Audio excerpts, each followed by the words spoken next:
Hello, folks. Welcome back. So this is part two, without the adapter, actually. Um, I couldn't get it working. So I'll show you a video clip of with it not working on what I used to handle it. And then I'll show you the pictures from the Z8 with this 400 millimeter f2.8 for the daytime. So here we go. Okay, bad news. The lens stopped working with the Viltrox, even if it just won't show a picture anymore. So I'll have to put it on a Nikon to see if it's working. But that's happened before with this adapter on this camera. And it's happened on the A7R5 also.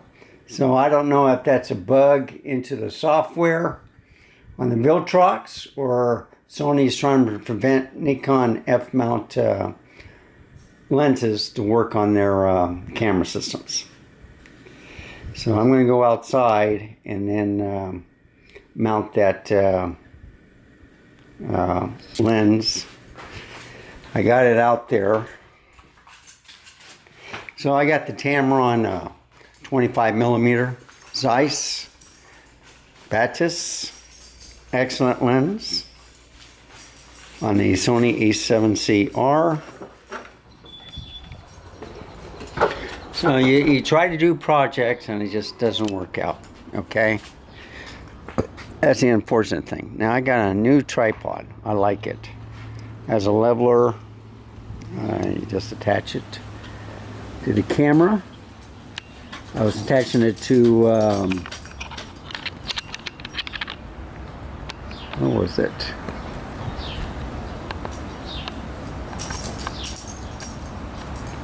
I'm tighten it.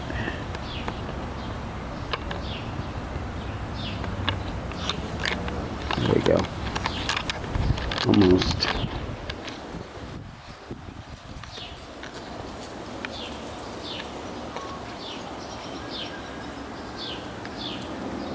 Now that's not the way I wanted it. I have to get my knife out. That meets.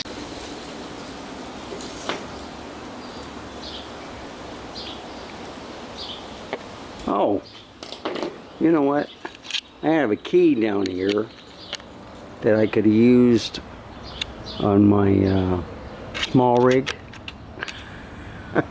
I was using my knife. Okay, let me put it in.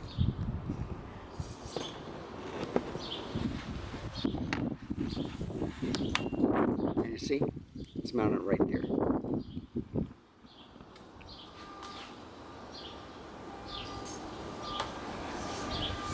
That looks kind of bright, but see what I like about this is I can adjust it different positions.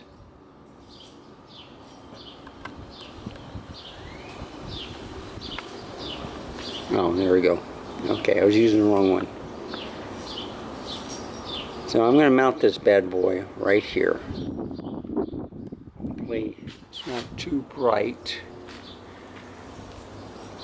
I could affect the ISO.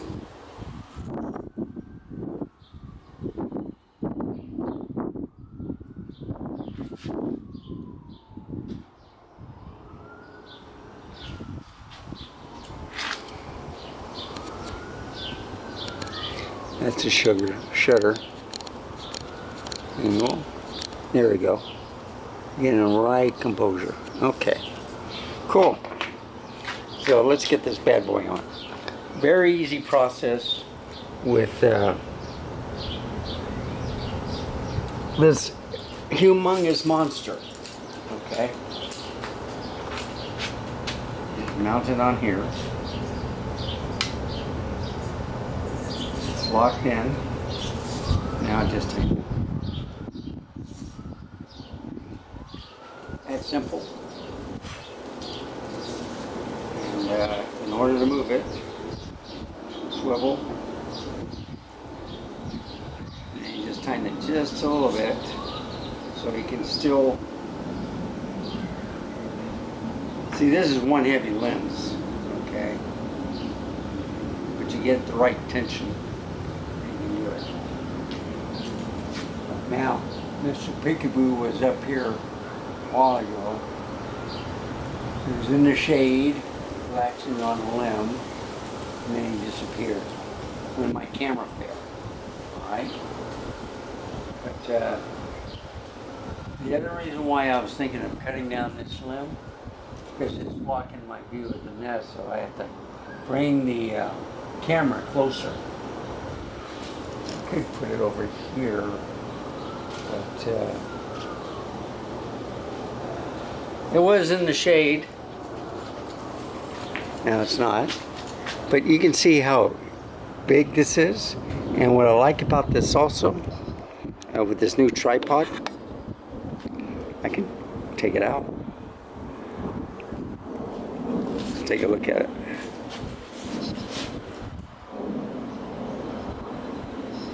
And I'm hoping it's focusing.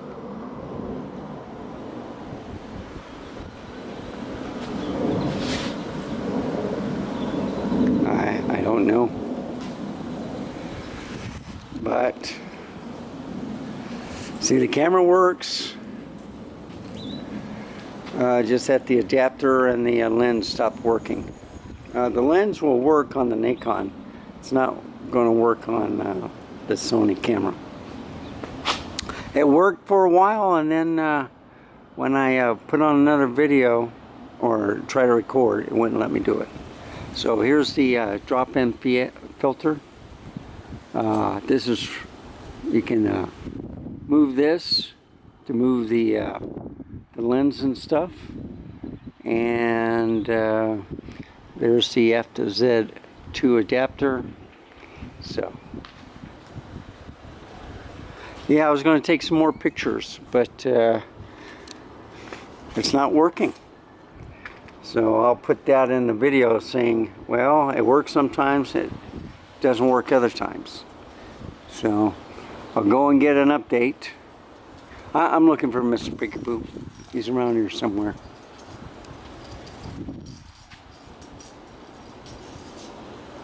And it may not be Mr. Peekaboo. It might be a rival that comes over here also. There's about 5 more squirrels in the front, but one comes over here all the time. There's the nest.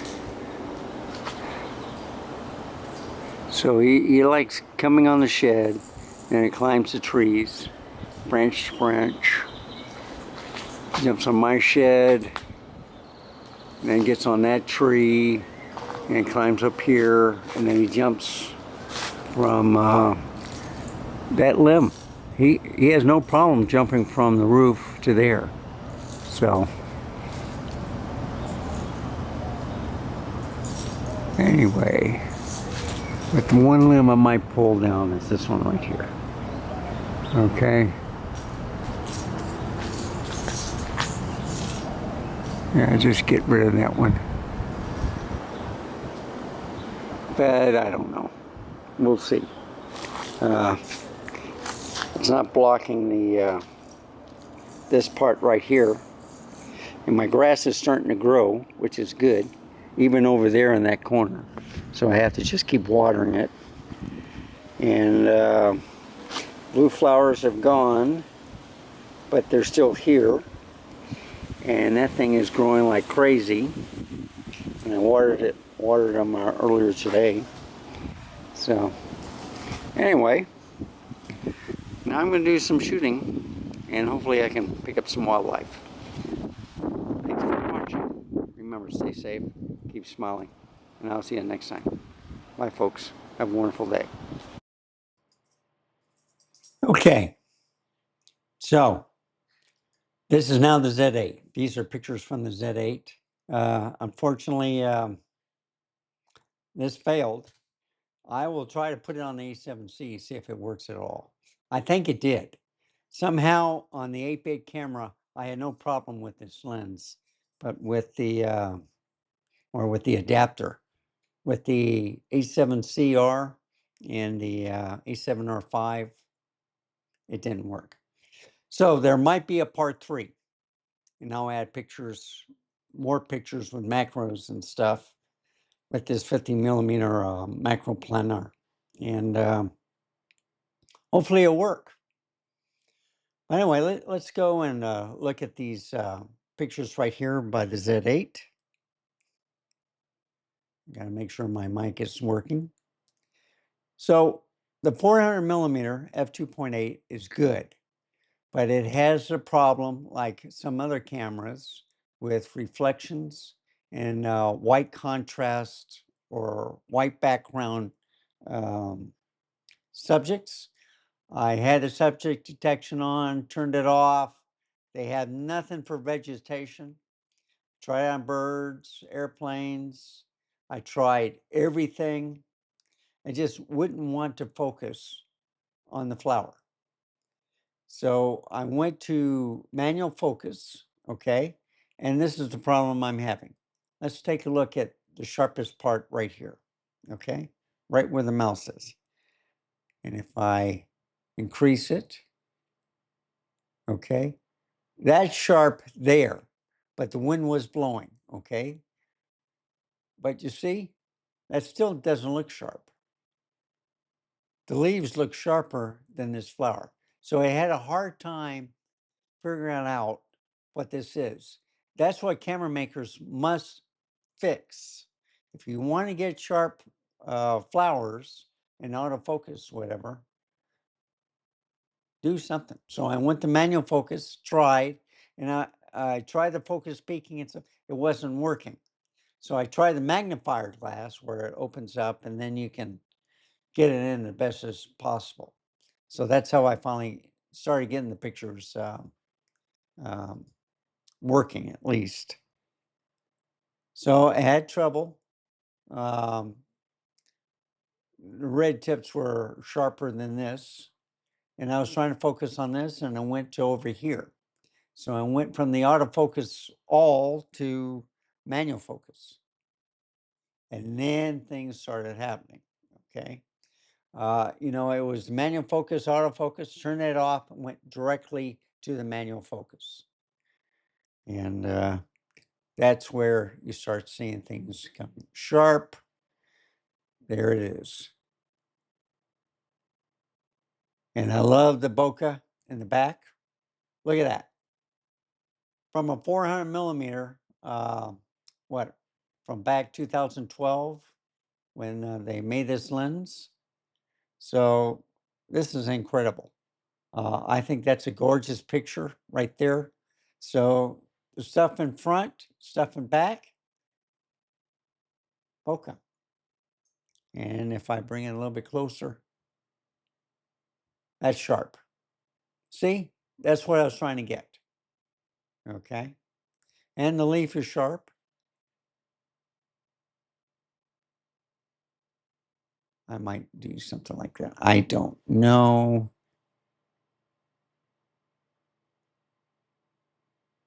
Yeah.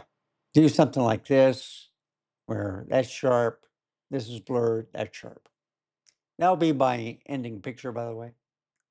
And go to the next one. So it hit and miss on these, you know, with the wind blowing, but you can see, well, wrong one, where the red tips were more in focus than the ones I was trying to get. Okay. That was probably the closest, but I'm trying for these, okay? These type of flowers. And like I said, hit and miss. So that one's sharp, okay? And then I tried a whole bunch of them. And your pick, none of them look sharp. Maybe that's close. Maybe this one right here. Try it again. And this is where the fence was. So I had to move it up. And I darkened it up also. But like right here, this is sharp. And I was trying to focus in this area right here. So that, it was just giving me problems, okay? And of course, I was going around. And then with the manual focusing, because anything reflective, with including the white contrast, it just wasn't working. But look how sharp this light bulb is. So when it nailed, it nailed. I mean, you can even read the stuff on here upside down. But anyway, sharp. And this is probably one of the better pictures I had. But you see, sharp here, bokeh here. It liked these with no problem. It was just all of the white little flowers. It just didn't like it at all. And this is a new tripod. It's a Joby. I took 4 different areas of it. So you can move it around, you can swerve it. This comes off easy. All you have to do is hit the button and the camera will come off. There's a rubber pad to keep it from sliding. If I go back, you'll see the bubble, the leveler right there. Love it. I should have picked up more, but I just picked up one. And I wanted a small portable one, which can go pretty tall if I have to. And then, of course, there's the camera itself. And the pictures I'm taking from is with the Batis. And you saw I was having trouble with the video part. No problem on the stills, just on the video part. I think I had it on AFC. I'm not sure, but usually I have it on AFC for the Sony. But you see, getting close, no problem. No problem there. I was trying to get the 50 millimeter to work like that and was having problems. I had better luck with the 25 millimeter. Distagon. And that's the last picture. Basically, that's it. Let me go back up here. I'm gonna try, let's see, close that. Go back to, well, there's the ZF. There's my thing. So I'm going to go back to the one I want to end this part 2 on. I will try this on the A7CR. I mean the A7C. I've had no problem with this with the A7C. It's just with this, the 61 megapixel, it works for a while, then it just stops. Unreal. Okay. Is it that one?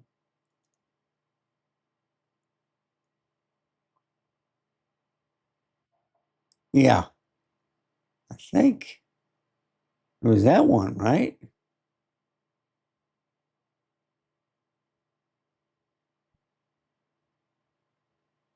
See, you start doing these.